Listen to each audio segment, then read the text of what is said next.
السلام عليكم ورحمة الله. ازيكم عاملين ايه؟ يا رب دايما تكونوا بخير. احلى طبق كشري مصري ممكن تعملوه. تعالوا نشوف الطريقة مع بعض، سهل وسريع وكله في حلة واحدة. اول حاجة هجيب هنا عدس بجبة او عدس اسمر زي ما بتسموه. يعني هنقيه كويس، لو في حاجة يعني رزاية ولا اي حاجة تانية خارجة عن الموضوع يعني، فهنقيه ونشطفه شطفة سريعة كده تحت الحنفية. وهضيف عليه هنا مية مغلية وهسيبه اقل حاجة ربع ساعة. انا هنا كان فاضل شوية وهعمل، فسبت يعني حوالي نص ساعة. ده مهم جدا وهقول لكم ليه دلوقتي. بعد كده هنبتدي نعمل الصلصه بتاعتنا، صلصه الكشري الجميله. هنجيب حله ونحط نسخنها كده، نحط عليها شويه زيت او نحط فيها شويه زيت. وهجيب يعني كام فص توم، 2 3 زي ما بتحبي، ايه وهبشرهم كده بالمبشر. طبعا الكشري المصري من احلى الاكلات اللي بنحبها، وبنشتريه من بره يعني كميات عينات وبارقام خياليه. مش عارفه ليه، مع انه في الاخر مكرونه، يعني معرفش ليه الاسعار دي. هنا حمرت التوم، خد لون ذهبي كده جميل، ونزلت عليه بالصلصه. دي صلصه متفرزه في الفريزر او عصير طماطم. لو عصير طماطم هتسيبيها لما تتسبك. هي هنا متسبكه او يعني جاهزه مستويه، فهي دوب تفك وتاخد غلوه كده وتكون جاهزه معايا. حطيت شويه ميه برضه عشان خاطر ايه ما تتحرقش من تحت.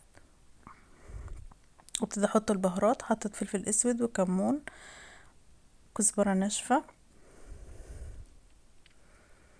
بابريكا، وحطيت ملح وحطيت سكر. طبعا الملح حسب الرغبه والسكر ضروري عشان حموضه الطماطم. وكده خلاص الصلصة تقريبا بقت جاهزة معايا. هي تفك كده وتسيح وتاخد غلوة على النار وتبقى كده جاهزة. صلصة الكشري سهلة وسريعة وما خدتش وقت خالص. هنغطيها ونهدي عليها النار كده ونسيبها بقى ايه مع نفسها كده لحد ما ايه تاخد غلوة. هنجيب بصل الكشري بقى اللي احنا كلنا بنحبه جميل جدا. هنقطعه شرايح كده بالشكل ده، وهضيف عليه رشة ملح، وابتدي اقلبه كده وافصصه من بعضه. الحلقات كلها كده فكها من بعضها يعني ايه، وادعكه كويس قوي الملح بالبصل. اهم حاجه البصل لازم يكون ابيض. لو البصل ابيض هيديكي اللون الذهبي الجميل اللي احنا بنحبه، انما لو البصل احمر هيديكي لون غامق قوي. تمام، احنا عايزينه ذهبي كده ومقرمش. هنجيب الحله اللي هنعمل فيها الرز والمكرونه. بس قبل ما نعمل الرز والمكرونه هنحط شويه زيت كتير وهنحمر فيهم البصل. طبعا الزيت اللي هيفيض هنعمل بيه بقى الاكل، فلازم ايه احط شويه زيت كتار يعني عشان البصل يطلع حلو ومقرمش معاكي ولونه حلو، ما بقاش محروق وكده وياخد حقه كويس. لازم يبقى الزيت كتير شويه. وما تخافيش، الزيت الزيت بعد البصل هنطبخ بيه بقى الاكله، يعني مش هيخسر يعني معانا. هنبتدي نقلب بقى، وايدك بقى في البصل على طول عشان ما يتحرقش منك وعشان يبقى كله لون واحد. ما تبقاش واحده متحمره ومحروقه وواحده لسه نيه. فايه ايدك زي الشعريه كده، كانك بتحمري شعريه، فايدك فيه على طول. هنا خد اللون الذهبي الجميل بتاعنا. هبتدي بقى ايه اصفيه كويس واطلعه.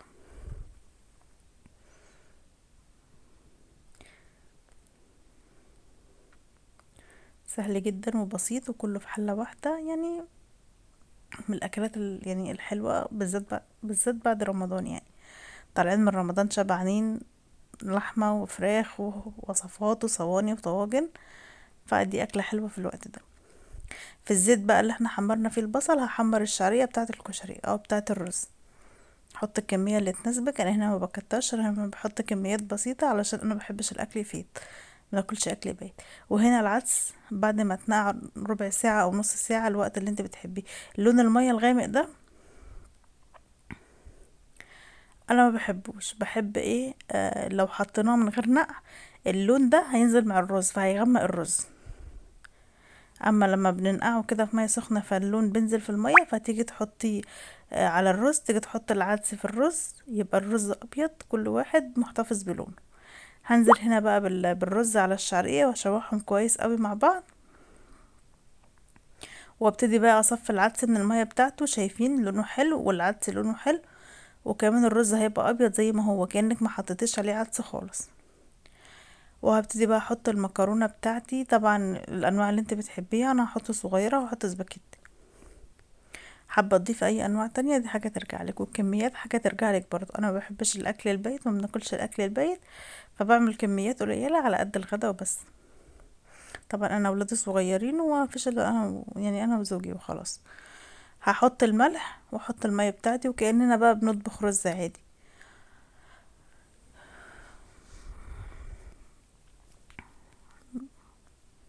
احط كمية المية المناسبة، يعني يا دوب توصل للوش كده وخلاص. هغطي عليه واسيبه بقى يغلي مع بعضه ويتشرب المية واسيبه يستوي. هنا كان اتشرب المية بتاعته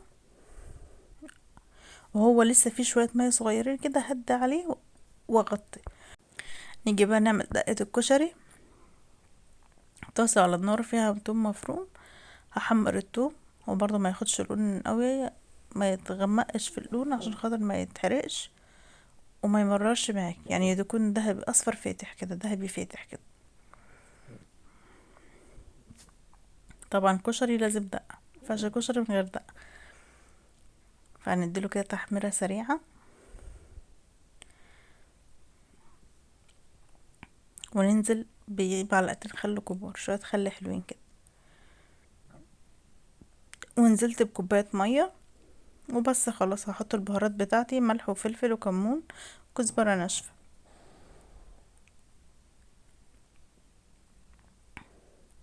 تاخد غلوة وهشيلها من على النار على طول، احطها في الطبق بتاع الدقة. فضينا الدقة في نفس الطاسة، هنحط شوية زيت ونعمل الشطة. دي هريسة شطة، فلفل احمر مفروم مع توم وشوية ملح. تمام. ممكن تعمليها كمان بس بالشطة اللي هي البودر، المجففة. تمام، المطحونة دي. دي او دي تنفع الاتنين، انا الموجودة عندي دي حاليا فعملت بيها. حطيت كوباية مية وهسيبها تاخد غلوة نفس النظام وهشيلها من على النار على طول. تعالوا هنا، شايفين البصل المحمر بقى جميل ازاي؟ شايفين اللون؟ مفيش واحدة لازقة في التانية، كله كده منفصل عن بعضه، كأنك محمرة بطاطس مش محمرة بصل. يعني حاجة كده جميلة. وده الكشري بعد ما غرفناه.